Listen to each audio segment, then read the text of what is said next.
नमस्कार किसान एवं पशुपालक भाइयों, स्वागत है आपका हमारी खेती हमारे पशु यूट्यूब चैनल पर। किसान साथियों, आज हम आपसे चर्चा करेंगे एक अलग प्रकार की खेती के बारे में, जो खेती बिना खर्चे की है और लाखों की कमाई है जिसमें। ऐसी खेती के बारे में मैं आज आपसे चर्चा करूंगा। इसमें क्या सावधानियां हैं, कौन इस खेती को कर सकता है।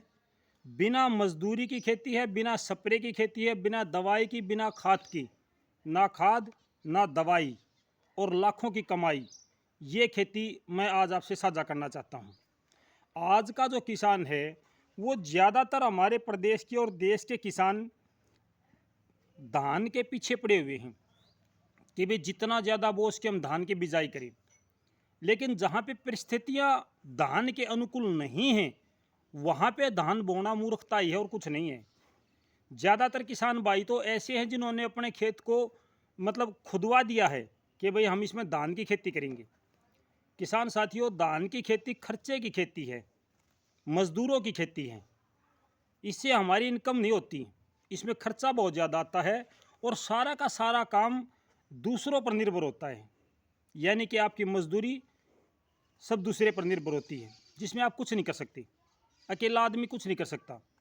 लेकिन फिर भी लोग इसके पीछे पड़े हुए हैं। तो आज मैं आपसे जो जानकारी साझा करना चाहता हूँ वो एक ऐसी खेती है जिसको आम आदमी आराम से कर सकता है और धान के समय के दौरान ही ये पककर तैयार हो जाती है। धान से ज़्यादा लाभ देती है। जितनी मेहनत हम धान में करते हैं, अगर इतनी मेहनत हम इस खेती में करेंगे तो हमारी जो प्रति एकड़ इनकम है वो बहुत ज़्यादा बढ़ जाएगी। जी हाँ किसान साथियों, आज मैं आपसे बात कर रहा हूँ अरंड की खेती की। आपको पता है कि अरंड का तेल बिकता है और इसकी मांग लगातार बढ़ती जा रही है। अरंड के तेल की मांग लगातार बढ़ती जा रही है।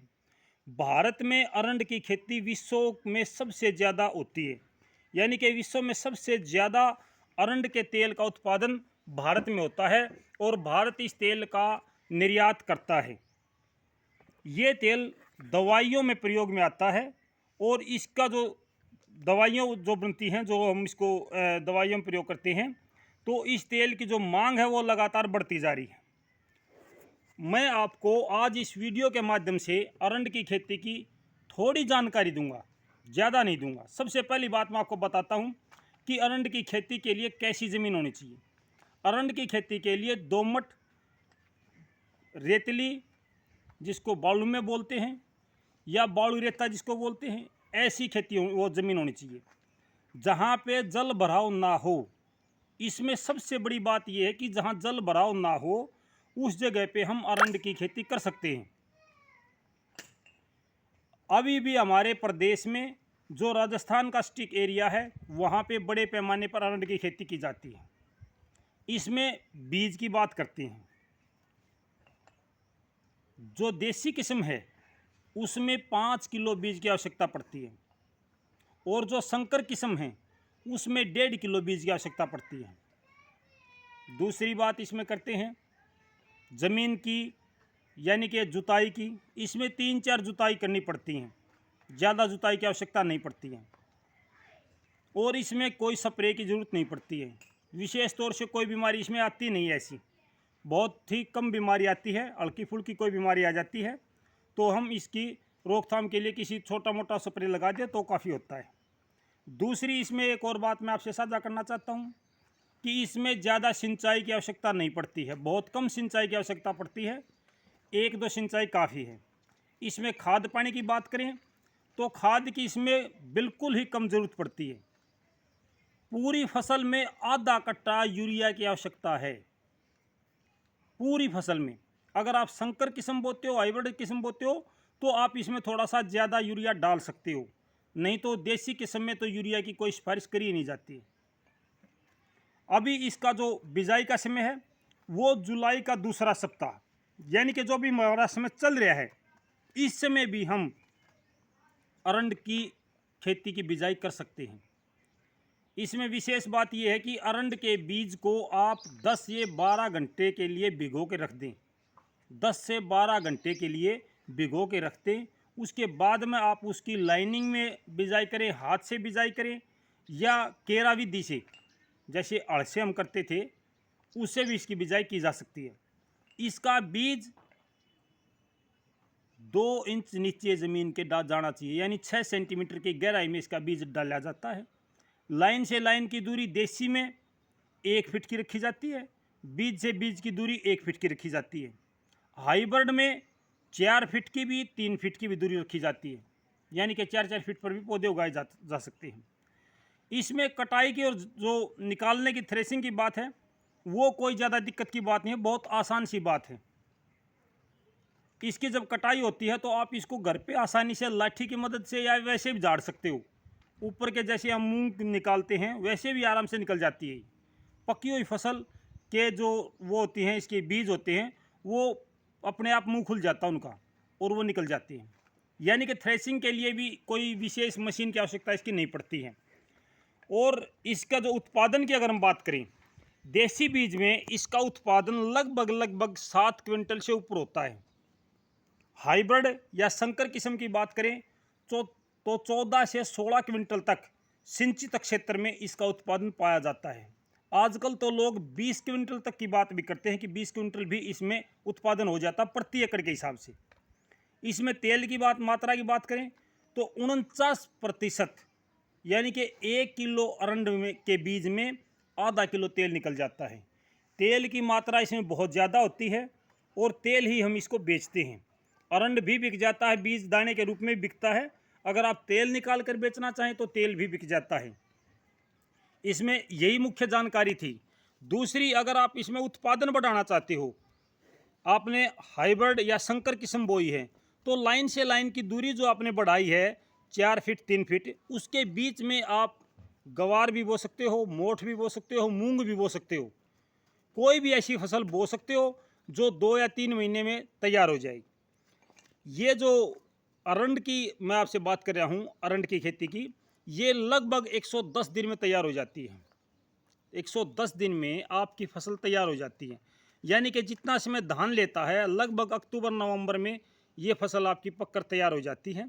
और जुलाई के महीने में, जुलाई में अभी जो चल रहा है 15 जुलाई के आसपास, इसकी बिजाई का सही समय चला हुआ है। इसमें किसान भाई इसकी बिजाई कर सकते हैं। इसके लिए जो बीज लेने की बात है वो आप HAU से बीज खरीद सकते हैं। HAU में, एग्रीकल्चर यूनिवर्सिटी हिसार में, इसका सरकारी बीज आपको मिल सकता है। CH नंबर 1, ये एक बोनी किस्म है, कम बढ़ने वाली किस्म है। और इसमें हाइब्रिड बीजें भी हैं, CH 73 वगैरह जो भी हैं, ये कई प्रकार की किस्में हैं। और प्राइवेट बीज भी काफ़ी आए हुए हैं जो अच्छा उत्पादन देते हैं। ये बहुत अच्छी है, इसलिए मुझे अच्छी लगी क्योंकि इसमें किसी प्रकार की कोई दवाई खाद का प्रयोग नहीं करना है, कोई चिंता नहीं होती, इसमें विशेष तौर से कोई बीमारी नहीं आती है। दूसरी, आवारा पशु भी इसको नहीं खाते हैं। आवारा पशु इसको तोड़ सकते हैं, खाते नहीं हैं। अरंड को बहुत कम पशु खाता, कोई पशु 1-2 पत्ता तोड़ सकता है, लेकिन खाता नहीं है कभी भी अरंड को। तो इसमें ना रखवाली की बात होती है। और जहाँ पे परिस्थितियाँ हमारे अनुकूल नहीं हैं, यानी कि जहाँ पे जल भराव की पोजीशन आती है, वहाँ पे मजबूर होकर किसान धान की खेती करता है। लेकिन आज समय बदलाव का है, एक ही प्रकार की खेती करने से उसके जो भाव हैं वो कम हो जाते हैं, उत्पादन बढ़ता है तो भाव कम हो जाते हैं। अगर किसान मिश्रित खेती करता है, अलग अलग प्रकार की खेती करता है, तो उसको लाभ होता है कि कभी किसी चीज़ का भाव बढ़ जाता है, कभी किसी चीज़ का भाव बढ़ जाता है, किसी का कम होता है, किसी का अप हो जाता है। तो इस प्रकार से किसान को लगभग बराबर पड़ता आ जाता है कि हाँ भाई, कुछ फसल कम बिकी, कुछ अच्छी बिकी। तो कई प्रकार की फसलें बोने से किसान को लाभ होता है। अरंड की खेती को मैंने आज बिल्कुल बारीकी से इसका अध्ययन किया और मैं इसलिए आपसे ये जानकारी साझा कर रहा हूँ कि जो किसान भाई सिंचित क्षेत्र में नहीं हैं, यानी ब्रान्य क्षेत्रों में बैठे हैं और उनके लिए समस्या है कि पानी उनके पास नहीं है, तो ऐसे किसान भाई अरंड की खेती आराम से कर सकते हैं। हरियाणा के हिसार, महेंद्रगढ़, रेवाड़ी, मेवात, इन जिलों में अरंड की खेती काफ़ी मात्रा में होती है, प्रचुर मात्रा में वहाँ पे बोया जाता है। राजस्थान से स्टिक जो एरिया है हमारा हरियाणा का, वहाँ पे इसकी खेती बड़े पैमाने पर की जाती है। तो आज के लिए मैं इतनी ही जानकारी आपसे साझा करना चाहता था। मुझे उम्मीद है कि आज जो मैंने आपको जानकारी दी कि अच्छी लगी होगी। अगर आपका कोई प्रश्न है इससे संबंधित तो आप मुझे कमेंट बॉक्स में लिख के बता सकते हैं। मैं आपसे जो भी आपका प्रश्न होगा वो डॉक्टरों से मिलकर आपकी समस्या का समाधान करवाऊंगा। आपकी कोई भी समस्या हो किसान साथियों, आप कमेंट बॉक्स के माध्यम से लिख कर डाल सकते हैं। अगर आपने अभी तक हमारी वीडियो को, हमारे चैनल को सब्सक्राइब नहीं किया है तो प्लीज़ कृपया आप चैनल को सब्सक्राइब कर लें, क्योंकि इस चैनल पर हर रोज़ की एक वीडियो आती है। हर रोज़ एक वीडियो 10 से 12 मिनट की आपके साथ में साझा करता हूं, जिसमें खेती की नई तकनीक, नई नई खेती के बारे में, जो भी नई तकनीक होती है, नए खाद होते हैं, नए प्रयोग किसान करते हैं, उनकी जानकारी मैं आपसे साझा करता हूं। तो मेरी सभी दर्शकों से प्रार्थना है कि भाई चैनल को सब्सक्राइब कर लें और वीडियो को लगातार देखते रहें। कहीं ना कहीं आपके लाभ के लिए ही ये वीडियो बनाई जा रही है कि आपको किसी न किसी प्रकार का लाभ हो। तो किसान साथियों, ज़्यादा समय लंबा नहीं करूँगा मैं। नमस्कार, जय हिंद।